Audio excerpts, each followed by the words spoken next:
My name is Rose, I am 17 years old and I live in a large estate in Seattle. My mother didn't just lock the door. She stood at the large front window, safely behind the glass, and watched me shiver. It was a Tuesday night in Seattle. The news called it an atmospheric river, but to me, it just felt like freezing needles hitting my skin. I was wearing nothing but a thin cotton hoodie and pajama pants. The rain was so heavy I could barely keep my eyes open. 10 minutes ago, I was sitting on my bed, studying for a chemistry test. Now, I was locked outside our electronic gate, clutching my arms to my chest to keep my teeth from chattering. Why? Because my sister, Tiffany, told a lie. She told my mother I stole $12,000. She didn't have proof. She didn't need it. My mother didn't ask me for my side of the story. She just slapped me across the face, dragged me down the hallway by my arm, and threw me into the storm. "Stay out there until you admit what you did," she screamed. She expected me to pound on the glass. She expected me to beg for forgiveness for something I didn't do. But as the freezing water soaked through my clothes, I made a choice. I wasn't going to knock. I wasn't going to cry. I was done being the victim. But before I tell you how everything flipped, like and subscribe, drop a comment. Where are you watching from? My name is Rose. I am 17 years old. To understand why I stood in the rain that night without knocking, you have to understand the life I lived before the storm. You have to understand that the cold outside wasn't new to me. I had been feeling a different kind of cold inside my own house for 17 years. I wasn't the daughter my mother wanted. That was Tiffany. Tiffany was the golden child. In my mother's eyes, Tiffany was the sun, and the rest of us were just planets orbiting around her to keep her warm. Tiffany was 2 years older than me. She was loud, demanding, and beautiful in a way that required constant attention. If Tiffany smiled, the whole house had to celebrate. If Tiffany frowned, someone had to be punished. And that someone was usually me. I was the scapegoat. I was the convenience target. I was the person my family used to dump their anger, their stress, and their mistakes on. It didn't happen all at once. It happened slowly, day by day, until it became the only reality I knew. I remember when I was 10 years old. It was my birthday. My father was away on business, as usual. My mother had ordered a chocolate cake. I was so excited. I sat at the table, wearing my favorite blue dress, waiting to blow out the candles. Tiffany, who was 12 then, walked into the kitchen. She looked at the cake. She looked at me. "I wanted vanilla," she said. She didn't say happy birthday. She just crossed her arms and glared at the cake. "It's Rose's birthday, honey," my mother said softly. "She likes chocolate," Tiffany groaned. "But I hate chocolate. You know I hate chocolate. You got this just to make me sick." She started to cry. It was a fake cry, loud and dry, but it worked. It always worked. My mother's face changed. She looked at me like I had done something wrong. She looked at my birthday cake like it was a mistake. "Rose," my mother said, her voice tight, "why do you have to be so difficult? You know your sister has a sensitive stomach." "But Mom," I said, my voice small, "you asked me what I wanted." "Stop being selfish," my mother snapped. She took the cake away. She actually took my birthday cake off the table before I could blow out the candles. "We are going to get ice cream instead. Vanilla ice cream, for Tiffany."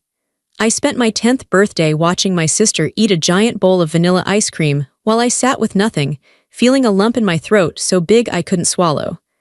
I learned a lesson that day. My happiness was less important than Tiffany's mild annoyance. This dynamic got worse as we got older. There was the incident with the crystal vase. I was 12. Tiffany was 14. I was sitting at the kitchen island, doing my math homework. I was a straight-A student. I had to be. Getting good grades was the only way I could get any positive attention, or at least avoid negative attention. Tiffany walked in. She was bored. She picked up a heavy crystal vase that sat on the hallway table. It was an antique, something my mother loved more than she loved most people. Tiffany started spinning it on her finger like a basketball. "Put that down, Tiff," I said without looking up from my workbook. "You're going to drop it." "Shut up, Rose, you're so boring," she laughed. "You act like such a mom." She spun it harder. She wanted me to look. She wanted a reaction. Then it slipped. The crash was loud. It sounded like an explosion. Thousands of sharp glass pieces flew across the tile floor. Tiffany froze. Her face went pale. She knew this was big. This wasn't just a spilled drink. This was Mom's favorite object. We heard the rapid clicking of heels coming down the stairs. My mother rushed into the room, her eyes wide. "What happened?" she screamed. "My vase," I opened my mouth to speak, but Tiffany was faster. She pointed a shaking finger right at me. "Rose did it," Tiffany yelled. "I told her not to touch it. I told her it was heavy, but she tried to grab it from me because she was jealous that I was holding it. It was such a stupid lie. I was sitting 5 feet away. My pencil was still in my hand. I stood up, my chair scraping the floor. "Mom, I was doing homework. Tiffany was spinning it." My mother didn't look at the distance between me and the glass. She didn't look at my open math book. She looked at Tiffany, who was now squeezing out big, fake tears. "Rose," my mother said. Her voice went low and cold. It was a tone I feared more than shouting. "Why do you always have to destroy beautiful things?" "I didn't touch it," I pleaded. "Mom, please believe me." "Stop lying," my mother shouted. She walked over to me and grabbed my arm. Her nails dug into my skin. "You are clumsy and you are spiteful. You are jealous of your sister, so you break things. Go to your room." "But Mom," I spent the next 3 weekends scrubbing the floors as punishment. I had to pay for the vase out of my allowance for 2 years. Every time I handed my mother the money, she would sigh and say, "I hope this teaches you responsibility, Rose." It didn't teach me responsibility. It taught me that the truth didn't matter. It taught me that in this house, facts were flexible. If Tiffany said the sky was green, my mother would paint the windows green just to prove her right. My mother normalized the cruelty. She made me feel like I was crazy. She would say things like, "We are harder on you, Rose, because you need it. Tiffany is fragile. You are tough like a weed." A weed, that's what I was to her, something that grew where it wasn't wanted. Something that had to be cut back. Tiffany, on the other hand, weaponized her innocence. She knew exactly how to manipulate the system. If she lost her phone charger, she would go into my room and take mine. When I asked for it back, she would scream, "Mom, Rose is harassing me." My mother would come in and say, "Rose, let your sister use the charger. Why are you so possessive?" If Tiffany failed a test, it was my fault because I distracted her by studying too loudly. If Tiffany got a speeding ticket, it was my fault because I stressed her out before she left the house. I learned to survive by becoming a ghost. I stopped arguing. I stopped defending myself. I realized that saying, "I didn't do it," just made the punishment worse. So I started saying, "I'm sorry." I apologized for things I didn't do. I apologized for taking up space. I apologized for breathing too loud. I spent my teenage years in my bedroom. I studied until my eyes hurt. I read books about people who ran away, people who started new lives. I planned my future. I knew my only way out was college. I needed a scholarship. I needed to get far away from Seattle, far away from the golden child and the mother who worshipped her. I thought I could wait it out. I thought if I just kept my head down, stayed quiet, and got my grades, I could escape without any more damage. I was wrong. I didn't know that Tiffany and my mother weren't done with me yet. I didn't know that being a ghost wouldn't save me. Because when you are the scapegoat, you are necessary. They need you. They need someone to blame for their own failures. And if there isn't a problem to blame you for, they will create one. That is what happened on the night of the storm. The Tuesday of the storm began like any other day in our house, tense and quiet. My father was in Chicago for a conference. Whenever Dad was gone, the atmosphere in the house shifted. It became sharper, more dangerous. My father was the only buffer I had. He wasn't perfect. He worked too much and often didn't see what was really happening, but he didn't hate me. When he was home, my mother controlled her temper. When he was gone, the gloves came off. The storm started in the afternoon. It was an atmospheric river, a term the news kept using. Dark, heavy clouds rolled in off the Pacific Ocean. By 6 p.m., the rain was hammering against the roof like rocks. The wind was howling around the eaves of our large estate. I was in my room, safe, or so I thought. I was sitting at my desk, highlighting notes for AP Chemistry. I had a test the next day. I had my noise-canceling headphones on, trying to block out the sound of the thunder. I didn't hear Tiffany come in. I only noticed her when the light in my room flickered. I took off my headphones and turned around. Tiffany was standing in my doorway. She wasn't wearing her usual loungewear. She was dressed in her expensive jeans and a silk top, holding her iPad. She looked strange. Her eyes were bright, too bright. She looked excited. "Mom wants you downstairs," she said. "I'm studying TIFF, can it wait?" "No," she said. A small smile played on her lips. "It definitely can't wait." She turned and walked away. My stomach dropped. I knew that feeling. It was the same feeling I had before the vase incident. It was the premonition of disaster. I stood up, closed my chemistry book, and walked downstairs. The house felt cold. The storm outside was making the windows rattle. My mother was in the living room. She was standing by the fireplace, her arms crossed. She wasn't looking at the TV. She was looking at the door, waiting for me. Tiffany was sitting on the sofa, clutching her iPad to her chest. She had forced tears into her eyes now. Her face was red and blotchy, a perfect performance. "Sit down, Rose," my mother said. Her voice was ice. "I'll stand," I said. "What's going on?" "Tiffany has discovered something disturbing," my mother said. "Show her, Tiffany." Tiffany sniffed loudly. She turned the iPad around so I could see the screen. It was her banking app. "My car money," Tiffany sobbed. "The money Dad deposited for my lease payments and my insurance for the whole year, it's gone." I squinted at the screen. I saw a transfer of $12,500. It had been sent to an account named Lux Life Resale. "Okay," I said, confused. "You spent it, or were you hacked?" "I didn't spend it," Tiffany screamed. She jumped up. "I was saving that money. Someone stole it." "Then call the bank," I said calmly. "Report the fraud." "We don't need to call the bank to know who did it," my mother interrupted. She took a step toward me. The look on her face was pure disgust. "Tiffany showed me the transaction log," my mother said. "The transfer was authorized on the banking app. It requires Face ID," I shrugged. "So, someone hacked your face, or you did it and forgot." "My face," Tiffany said, her voice dripping with venom. "And the alternate Face ID." She tapped the screen. "Look," she held up the settings menu. There, under Face ID and passcode, it showed two faces set up. "I only have my face on there," Tiffany said. "But look at the date, the second face was added. Last week. The day I let you borrow my phone to call Dad because yours was dead." I froze. "What? I didn't add my face to your phone. I just made a phone call." "You added your face so you could access my apps later," Tiffany yelled. "You waited until tonight, when Dad was gone, and you transferred the money. You stole $12,000 from me." "That is insane," I shouted. I looked at my mother. "Mom, you can't believe this. Why would I steal her money? Where would I put it?" "Check my bank account. I have $300 from babysitting." "That's it? You sent it to a resale site," my mother said. "Probably to buy designer bags or credit for yourself. You've always been jealous of Tiffany's things." "I don't care about her things." I felt tears pricking my eyes, not from sadness but from frustration. "I don't care about bags, I care about my grades, I care about college. Why would I risk everything for this?" "Because you're spiteful," my mother said. She walked closer to me. "You're a thief, Rose. A liar and a thief." "I am not. Don't raise your voice at me." My mother's hand moved so fast I didn't see it coming. Slap. The sound cracked through the living room, louder than the thunder outside. My head snapped to the right. The pain was instant and sharp. My cheek felt like it was on fire. I stumbled back, holding my face. I looked at my mother. She didn't look sorry. She looked empowered.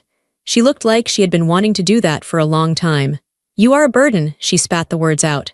"You have always been a burden. We give you a home, food, clothes, and this is how you repay us, by stealing from your sister." "I didn't do it," I whispered. My voice was shaking. "I don't want to hear your lies anymore," my mother said. She grabbed my arm. Her grip was incredibly strong. "Mom, what are you doing?" She dragged me toward the front door. "You need to learn a lesson. A real lesson." "Mom, it's a storm." I tried to pull back, but she yanked me harder.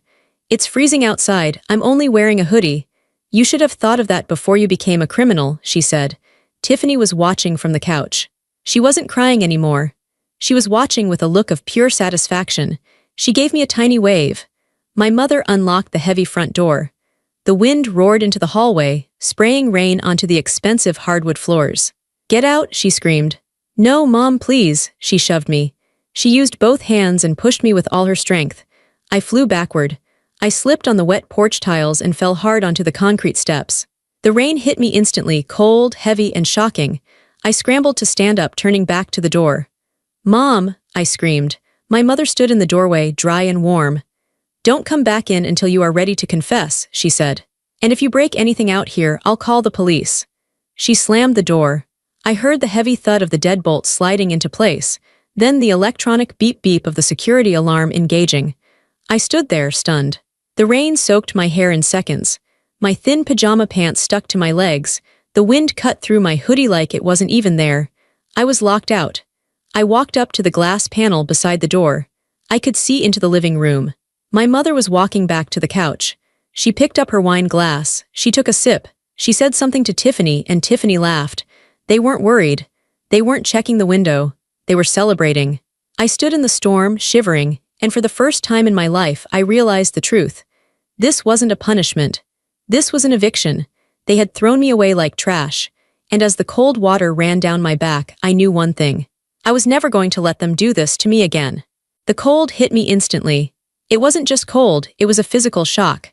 The water was freezing, barely above snow temperature. Within seconds, my thin hoodie was soaked through. My pajama pants clung to my legs. I stood up, shivering violently. The wind was so strong it almost knocked me over again. My first instinct was to pound on the door, to scream, to beg, "Please, Mom, let me in. I'll say whatever you want. I'll say I stole it. Just let me in." I raised my fist to knock. Then I looked through the window. The living room was warm and golden. My mother was standing by the curtains. She wasn't pacing. She wasn't crying. She was just standing there watching me.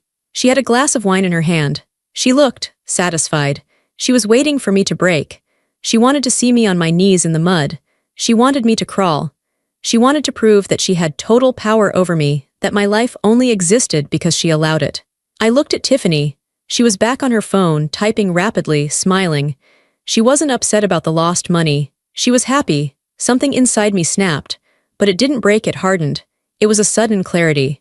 Like the cold rain washed away the fog I had been living in for 17 years. They don't love me, I realized. They don't even like me. If I knocked on that door, if I begged, I was accepting that I was the criminal. I was accepting their version of reality. I lowered my fist. I stepped back from the porch, out into the driving rain. I let the water hit my face. I stopped trying to shield myself. I reached into the pocket of my hoodie. My hand was shaking so bad I almost dropped it, but I felt the cold metal of my phone. Thank God I had it. I didn't call the police yet. I didn't call a friend. I lifted the phone and pointed the camera at the window. I recorded my mother sipping her wine while watching her teenage daughter freeze in a storm. I recorded Tiffany laughing at the TV. I recorded the locked gate. I turned the camera on myself, showing my soaked clothes, the red mark on my face from the slap, the darkness of the storm. "My name is Rose," I said into the camera. The wind howled, so I had to speak loudly. My voice sounded strange to my own ears, calm, steady. "It is 8:15 p.m. My mother, Patricia, and my sister, Tiffany, have locked me out of the house because Tiffany accused me of stealing money. I have no coat. I have no keys. This is what they do." I saved the video. I walked over to the side of the house, where the wind was slightly blocked by a large oak tree. I crouched down, hugging my knees to preserve heat. My teeth were chattering so hard my jaw ached. I wasn't crying anymore. I was done crying, I was waiting. 20 minutes passed. It felt like 20 years. My fingers were numb. I couldn't feel my toes. I started to feel sleepy, which I knew was a bad sign. That was hypothermia starting. Then I saw lights. Twin beams of bright LED headlights cut through the darkness of the driveway. It was a large black SUV. My father. He wasn't supposed to be home until Friday. He must have come back early because of the storm warning, or maybe he just knew. The car pulled up to the main electronic gate at the bottom of the driveway. The gate was locked. Usually, he would punch in the code or use his remote. But through the rain, he must have seen something. The porch light was on. He could see the figure huddled under the tree. He could see me. He didn't wait for the gate to open.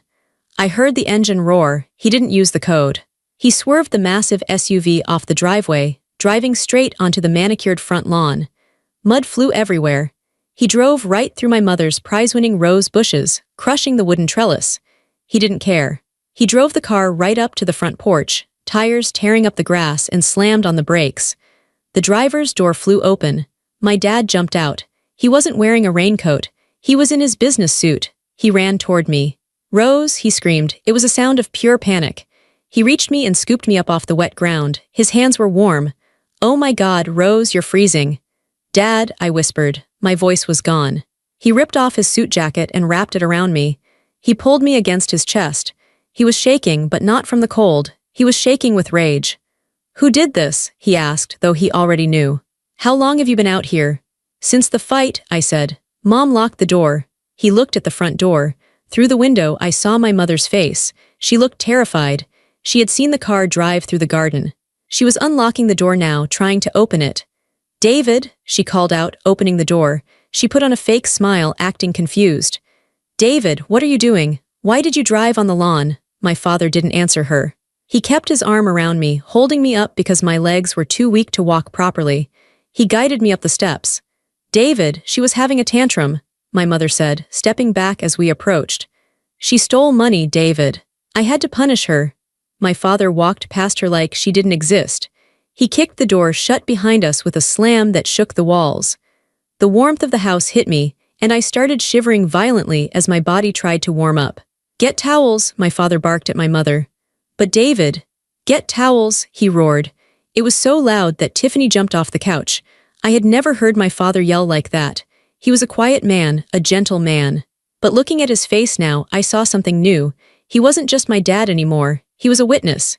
He walked me to the fireplace and sat me down on the hearth. He rubbed my arms. I've got you, Rose, I've got you. It's over. He stood up and turned to face them. My mother was holding a towel, looking pale. Tiffany was clutching her iPad to her chest, looking like a deer in headlights. You locked her outside, my father said. His voice was dangerously quiet now. In a storm, in freezing temperatures. She stole $12,000, Tiffany blurted out. She used my phone. My father looked at Tiffany. Then he looked at the iPad in her arms. Give me the iPad, he said. What? No, it's my personal. Give me the iPad. Tiffany hesitated. My father stepped forward and snatched it from her hands. He didn't look at the screen. He walked over to the wall and tapped the control panel for the 80-inch television. He hit screen mirroring. David, stop this, my mother pleaded. You're scaring the girls. You scared one girl tonight, Patricia, he said. And you nearly killed her. He connected the iPad to the TV. The screen lit up for everyone to see. Now, he said, let's see the truth. The living room felt like a courtroom. The only sound was the rain hammering against the dark windows and the soft hum of the massive 80-inch television as it connected to the iPad. I sat on the hearth, wrapped in the wool blankets. My shivering had stopped, replaced by a dull ache in my bones, but my mind was sharp. I watched my father. I had never seen him like this. He was usually the peacemaker, the one who tried to smooth things over. But tonight, he wasn't smoothing anything. He was tearing it all down. My mother, Patricia, stood near the kitchen island. Her face was pale. She was wringing her hands, a nervous habit she only showed when she lost control of a situation. Tiffany stood next to her, looking small and terrified. She kept glancing at the front door, as if she wanted to run into the rain herself. David, please, my mother said again, her voice tight. You're overreacting. It was a misunderstanding. Rose was being difficult, and Tiffany was upset about the money. Quiet, my father said. He didn't shout it. He just said it with such finality that my mother's mouth snapped shut. The TV screen flickered from black to the home screen of Tiffany's iPad. We saw her background photo, a selfie of her and Mom at a spa day, both smiling, wearing matching robes. I wasn't in the picture. I was never in the pictures. My father tapped the banking app icon. Because the iPad was already unlocked by Tiffany's face before he took it, the app opened right up. Okay, my father said, narrating what he was doing. Here is the transaction log. He tapped the transfer of $12,500. Sent to Lux Life Resale, he read aloud. Authorized today at 4:30 p.m. He tapped on the transaction details. Device ID. iPhone 14 Pro Max Tiffany's iPhone, he read. Location 1422 Highland Drive, this house. See, Tiffany squeaked. I told you, Rose used my phone. She did it while I was in the bathroom. My father didn't look at her. He just swiped up and opened the Safari browser. If someone stole money to buy something, my father said, they usually leave a digital trail. Let's look at the history. He tapped the book icon. He tapped history. It was empty. Cleared, my father said. Smart, but not smart enough. He opened the email app. He went to the sent folder. It was also empty. He went to the trash folder, also empty. She deleted everything, Tiffany yelled. Rose is obsessed with computers. She knows how to hide her tracks. My father paused. He looked at Tiffany. You're right, Tiff. Rose is good with computers. But you aren't. He closed the email app and opened the messages app. Rose didn't have your passcode for your texts, did she? He asked. No, Tiffany said quickly. Of course not. And Rose didn't have her own phone, right? Because she was grounded from electronics last week. Right, my mother added, trying to help. Rose hasn't had access to a phone. So, my father said, his voice deadly calm. If there are texts sent from this device from your account during the time Rose was studying, that would be interesting. He scrolled down to a group chat named the A-List. It was a chat with Tiffany's three best friends, Jessica, Courtney, and Brittany. He tapped it. The conversation appeared on the giant TV screen in high definition. The timestamp for the last message was 6:45 p.m., just before the storm got bad. Just before I was dragged outside, my father began to read the text aloud. His voice was flat, devoid of emotion, which made it sound even more terrifying. Tiffany, OMG guys, I did it. The plan worked perfectly. Jessica. No way did she buy it? Tiffany. She totally bought it. I transferred the cash to my secret account and blamed it on the freak. Mom is losing her mind right now. She's screaming at Rose in the kitchen. Courtney, you are a genius. Did you get the bag? Tiffany. Yes, Chanel classic flap, black caviar leather. It's being delivered to your house, Courtney. Do not let your mom see it. Courtney, got it. I'll hide it in my closet until you can pick it up. Tiffany. It's hilarious. Mom just slapped her. I think she's going to kick her out. Bye-bye, Rose. Enjoy the rain, loser. My father stopped reading. The silence in the room was heavy. It felt like the air had been sucked out. I stared at the screen. I saw the words bye-bye, Rose. I saw the laughing emojis Tiffany had used. She had planned it. She had stolen the money to buy a handbag, a stupid purse, and she had framed me for it. But it wasn't just about the money. The texts proved that she enjoyed it. She enjoyed watching me get slapped. She enjoyed watching me get thrown into the storm. It was entertainment for her. I looked at my mother. Patricia was staring at the TV screen. Her mouth was slightly open. Her face had gone from pale to a sickly shade of gray. She read the words, Mom is losing her mind right now. She totally bought it. Patricia, my father said. He turned to look at her. Did you read that? My mother couldn't speak. She blinked rapidly. She looked at Tiffany. Tiffany, my mother whispered. You said Rose did it. Tiffany was shaking. Tears were streaming down her face now, but they were real tears of fear this time.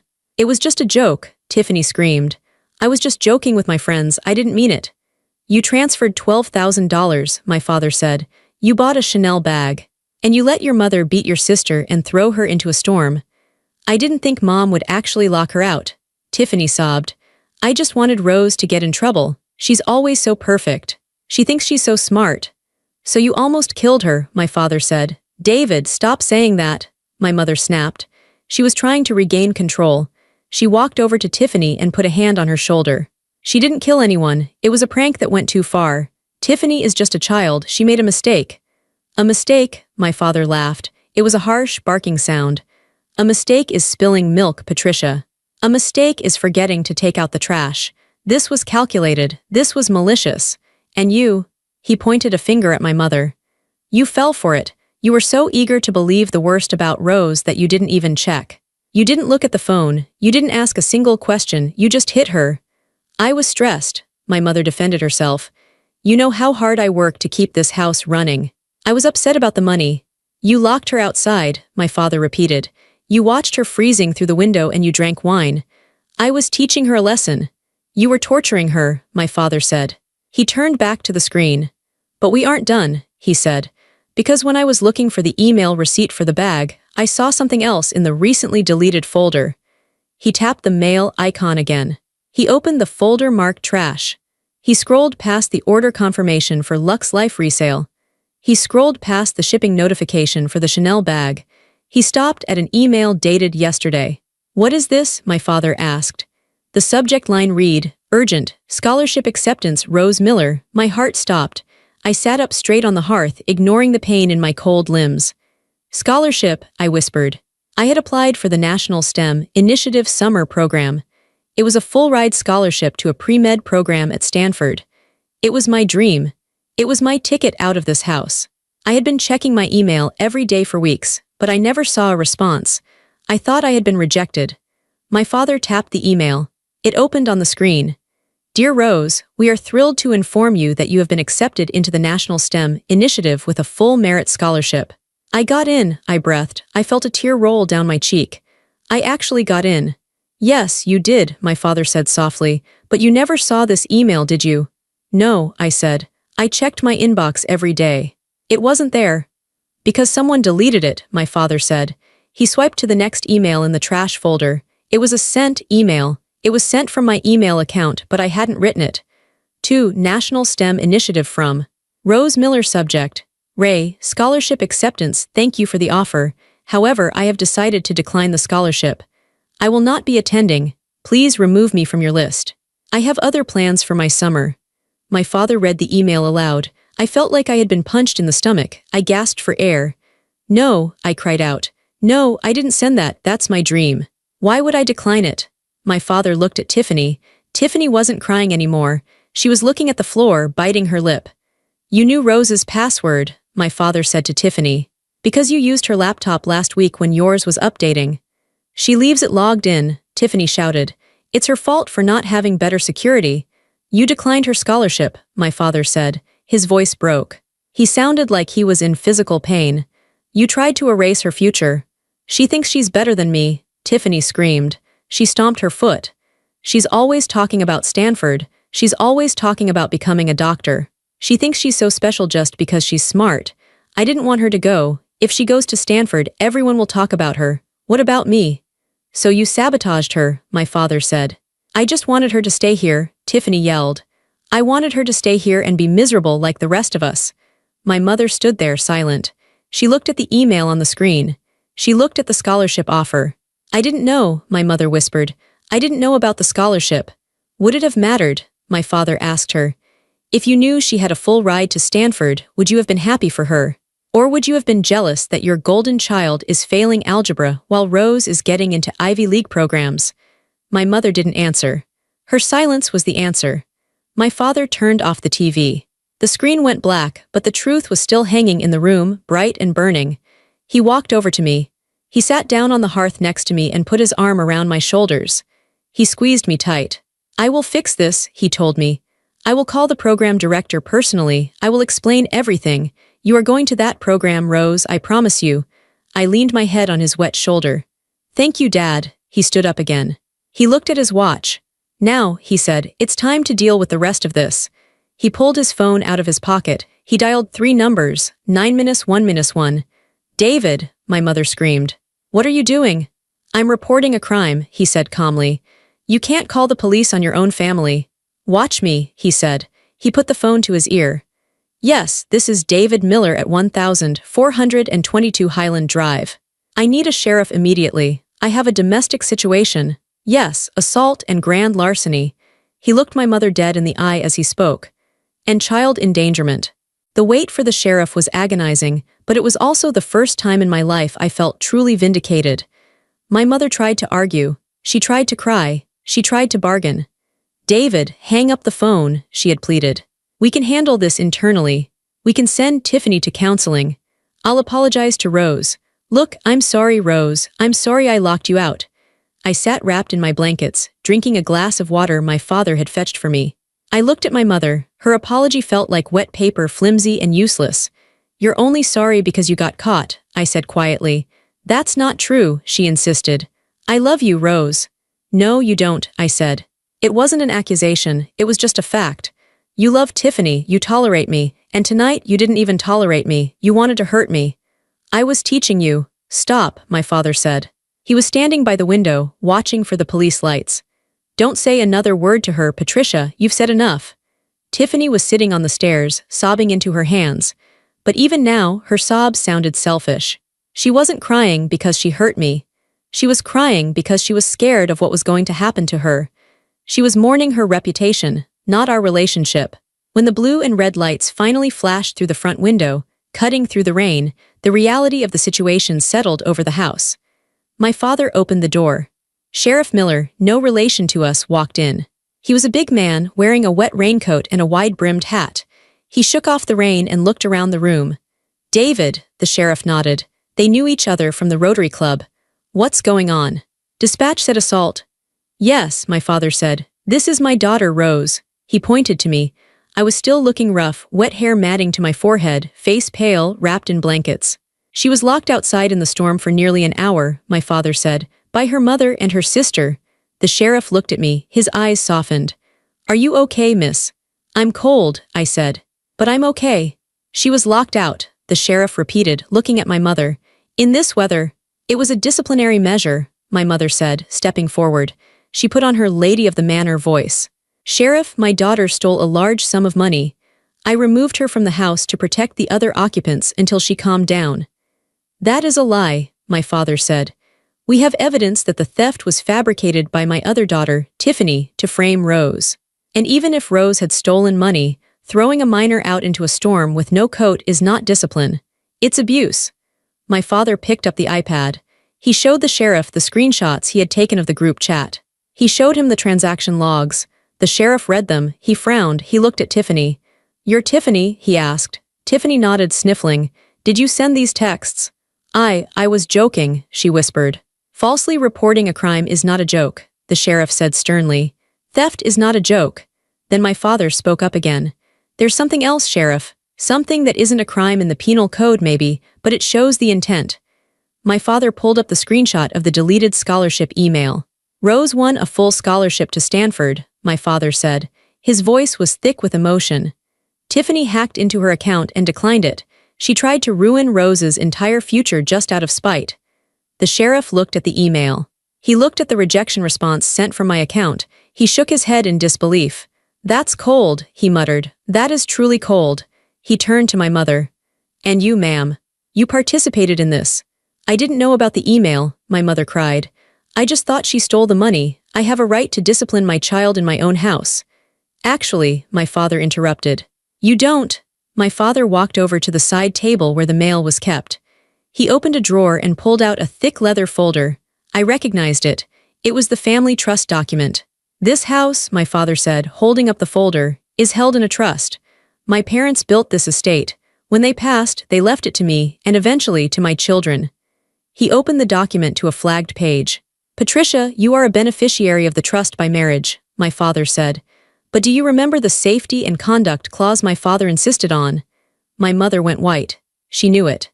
She had signed it 20 years ago, probably thinking it would never matter. David, don't, she whispered.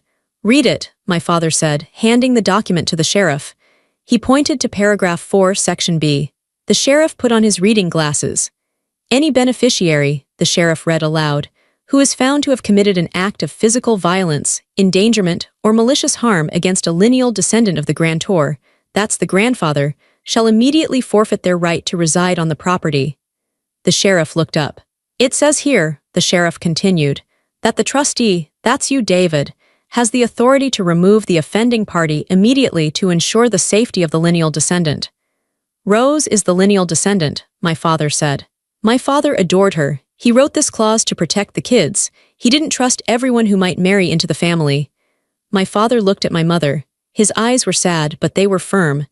You endangered her, my father said. You locked her out in a storm. You slapped her. You chose to hurt my daughter. She's my daughter too, my mother screamed. You didn't act like it tonight, my father said. You acted like an enemy. He turned to the sheriff. Sheriff, I am formally invoking the safety clause. Patricia and Tiffany have violated the terms of the trust. They are no longer authorized to be in this house. They are trespassing. David, my mother shrieked. You can't be serious. You're kicking me out. I'm your wife. You were a mother first, my father said, or you were supposed to be and you failed. He looked at Tiffany. And you, he said, you are 18, Tiffany. You are an adult. You stole money. You committed fraud. And you tormented your sister. You are not welcome under this roof tonight. The room went dead silent. I watched from the hearth. I felt a strange sensation in my chest. It wasn't joy. It wasn't happiness. It was relief. For 17 years, I had been the one leaving. I had been the one sent to my room. I had been the one walking on eggshells, trying not to get kicked out of the family. And now, the tables had turned. The sheriff looked at my father. You want them removed, David? Tonight. Tonight, my father said. I don't trust them with Rose. I don't trust them not to retaliate. The sheriff nodded. He turned to my mother. Ma'am, he said, you heard him. The homeowner has revoked your permission to stay. You need to pack a bag. This is insane, my mother yelled. She looked around the room as if the walls themselves would defend her. I have nowhere to go. You have a credit card, my father said. Go to a hotel, go to your sister's, I don't care, but you aren't staying here. I'm not leaving, Tiffany shouted. She crossed her arms. You can't make me. The sheriff stepped forward. He wasn't smiling anymore. He rested his hand on his belt. Miss, he said, If you don't leave voluntarily, I will have to arrest you for trespassing. And considering the fraud evidence your father just showed me, I'd suggest you don't push your luck tonight." Tiffany's bravado crumpled. She looked at Mom. "Mom," she whined. My mother looked at my father. She was searching for any sign of weakness, any sign that he was bluffing. She looked for the husband who usually gave in to keep the peace. He wasn't there. The man standing before her was a father protecting his wounded child. He was a stone wall. 10 minutes, my father said. He looked at the grandfather clock in the hall. "You have 10 minutes to pack essentials and leave. If you aren't out the door by 9:30, the sheriff will escort you out." My mother let out a sound that was half sob, half scream. She spun around and ran up the stairs, her heels clicking frantically on the wood. Tiffany followed her, wailing loudly. My father sighed. He slumped a little, the energy draining out of him. He walked over to me and sat down again. He took my hand. "Are you okay?" he asked. "I think so," I said. "Dad, are you really kicking them out?" "I have to," he said. "I can't let them hurt you again. I won't." He looked at the deleted email on the iPad screen, which was still sitting on the coffee table. "They tried to take your future, Rose," he whispered. "I'm just giving it back to you." The next 10 minutes were the loudest and quietest of my life. Downstairs, where I sat by the fire, it was silent. My father stood like a statue by the front door, arms crossed, watching the staircase. The sheriff stood by the entryway, checking his watch every 30 seconds. I stayed wrapped in the blankets, just breathing. But upstairs, it sounded like a war zone. We could hear them running back and forth. We heard drawers being ripped open and slammed shut. We heard the heavy thud of suitcases being thrown onto the floor. "I can't believe this." Tiffany's voice shrieked through the ceiling. "I can't fit my shoes." "Just grab what you need," my mother yelled back. Her voice was shrill, panic rising in her throat. At the 9-minute mark, they appeared at the top of the stairs. It was a pathetic sight. Tiffany was dragging a massive pink suitcase that bumped loudly against every step. She had her duvet cover wrapped around her shoulders and was clutching her makeup bag like it was a life preserver. My mother followed. She was pulling 2 rolling bags. She had changed into a trench coat, but her hair was a mess. She looked at my father with eyes that were red and swollen. They reached the bottom of the stairs. My mother stopped. She dropped her bags and looked at me. For a second I thought she might apologize. I thought she might say, "Rose, I'm sorry I hurt you." I was wrong. She pointed a shaking finger at me. "Are you happy?" she hissed. "You destroyed this family tonight, Rose. You and your jealousy. I hope you're proud of yourself." I looked at her. I didn't flinch. I didn't cry. "I didn't destroy the family, Mom," I said. My voice was raspy but steady. "I just told the truth." "Let's go," the sheriff said. He stepped forward, his hand resting on the door handle. "Time is up, ladies." "David," my mother turned to my father one last time. She reached out for his hand.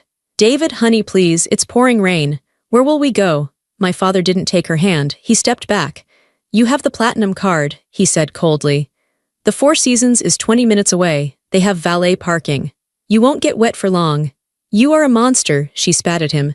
"No," my father said. "I'm a father, and tonight I finally acted like one." The sheriff opened the heavy front door. The sound of the storm rushed back into the house. The wind howled. The rain was coming down in sheets, sideways and gray. Tiffany looked at the open door. She looked at the dark driveway. "It's cold," she whined. "I don't want to go out there." "Now you know how Rose felt," my father said. He didn't shove them. He didn't drag them. He just stood there and waited. Reluctantly, slowly, they walked out. Tiffany struggled with her suitcase, cursing as the wheels got stuck on the doorframe. My mother grabbed her arm and pulled her. They stepped onto the wet porch. The wind hit them immediately. I saw my mother's expensive coat whip around her legs. I saw Tiffany's hair instantly flatten against her head. They walked down the steps, heads bent against the gale, dragging their luggage through the puddles. They looked small. They looked miserable. They looked exactly like they had made me look an hour ago. The sheriff tipped his hat to my father. "I'll make sure they get off the property safely, David. Call me if they come back." "Thank you, Sheriff," my father said. The sheriff walked out and closed the door. My father locked the deadbolt. Click. Then he punched in the security code on the keypad. Beep, beep, beep. Armed. He didn't move for a long time. He stood there with his hand on the door, his forehead resting against the wood. I could see his shoulders rising and falling. He was taking deep, heavy breaths. The house was suddenly very quiet. The chaotic energy, the screaming, the accusations, the tension that had filled every corner for years was gone. It had been sucked out the door along with them. All that was left was the soft hiss of the gas fire and the distant drumming of the rain. I waited. I didn't know what to do. I had never been alone with my dad like this. Not really. My mother had always been there, hovering, translating, interfering. Finally, my father turned around. He looked 10 years older than he had this morning. His eyes were tired, deep lines etched around his mouth. He walked over to the fireplace and sat down on the coffee table, facing me. He didn't say anything at first. He just looked at me. He looked at my wet hair, my pale face, the blankets wrapped around me. Then he started to cry. It wasn't a loud cry, it was silent. Tears just spilled out of his eyes and ran down his cheeks. "I'm sorry," he whispered. "It's okay, Dad," I said. "You came back, you saved me." "No," he shook his head. "It's not okay. I should have seen it sooner, I let it happen. I was always working, always traveling, I thought if I just provided the money, everything would be fine. I thought your mother was just strict." He wiped his eyes with the back of his hand. "I didn't know she was cruel," he said. "I didn't know she hated you." "She loves Tiffany," I said. It was the only way I could explain it. "Tiffany is like her, I'm not." "Thank God for that," my father said. He reached out and took my hand. His grip was strong. "You are nothing like them, Rose. You are kind, you are smart, and you are honest." He looked around the empty living room. "It's going to be just us for a while," he said. "Are you okay with that?" I looked around too. The house usually felt like a museum, cold, perfect, and untouchable. I was always afraid to touch things, afraid to leave a mark. But now, looking at the muddy footprints my father had made on the carpet when he ran to get me, looking at the blankets piled on the hearth, it felt different. It didn't feel like a museum anymore. It felt like a fortress. "I'm okay with that," I said. A small smile touched my lips. "I think I'm going to like it." My father took a deep breath and stood up. He unbuttoned his wet shirt cuffs and rolled up his sleeves. "Okay," he said, his voice stronger now. "First things first, you are freezing and you haven't eaten dinner." He walked toward the kitchen. "I'm going to make hot cocoa," he announced. "The real kind, with the milk and the chocolate shavings. Not the powder stuff Mom buys." I watched him go. I heard the clinking of mugs. I heard the fridge open. For the first time in 17 years, I wasn't listening for footsteps in fear. I wasn't waiting for a door to slam. I wasn't planning my escape. I pulled the blanket tighter around me and leaned back against the warm stones of the fireplace. The storm was still raging outside. I could hear the wind tearing at the trees. But inside, for the first time in my life, the air was still. I was safe. My father returned from the kitchen carrying 2 steaming mugs. He handed one to me. "Careful," he said softly. "It's hot." I took a sip. It was rich, sweet, and made with real milk, just like he promised. It tasted like a memory I had almost forgotten. A memory of a time before Tiffany became the princess, and I became the servant. We sat there for a long time, watching the gas flames dance in the fireplace. The storm outside was finally starting to lose its strength. The wind was dying down. The rain was turning into a gentle drizzle. "I called the hotel," my father said, breaking the silence. "They checked in. They are safe." "Good," I said. And I meant it. I didn't want them to be hurt. I just wanted them to be gone. "I'm filing for divorce on Monday," he added. He looked into his mug. "And I'm changing the trust, this house. It's going to be different from now on." The next morning the sun came out. It was a bright, crisp Seattle morning. The air smelled clean. I walked outside to the front yard. The landscaping was a mess.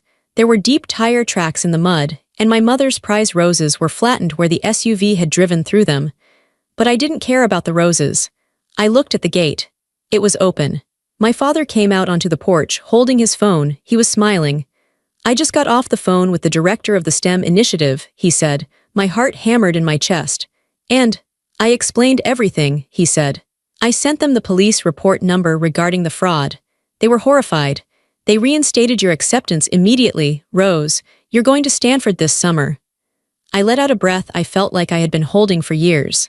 I ran to him and hugged him.